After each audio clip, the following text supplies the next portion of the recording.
Hello, I'm Chris Edmonds of the Purposeful Culture Group. Here's today's Culture Leadership Charge for your thoughtful consideration.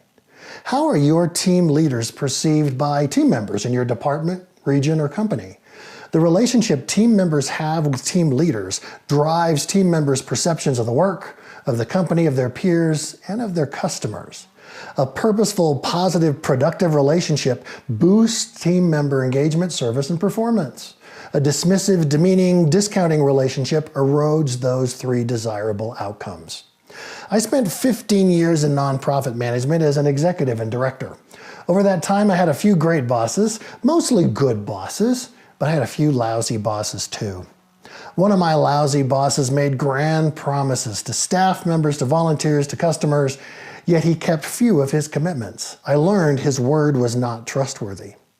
Another lousy boss was skilled at pointing out my mistakes and failures, yet he was quiet when I exceeded expectations and moved the organization forward.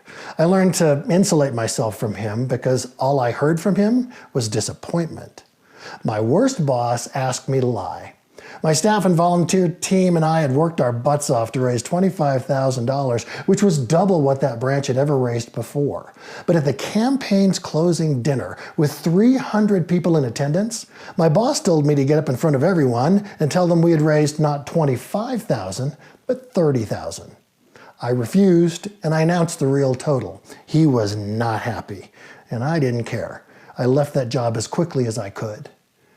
Each of those leaders was operating according to a strategy that made sense to them. Their pattern of behavior reinforced their strategy daily.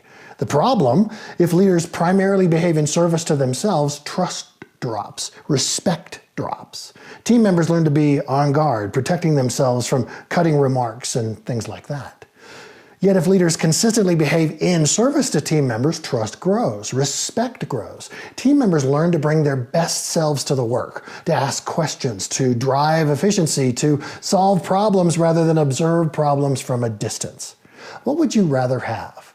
Talented, engaged team members that apply themselves willingly, even delightfully, or careful, hesitant players that observe more than they act? What have I missed? What questions do you have? Add your thoughts in the comments section below.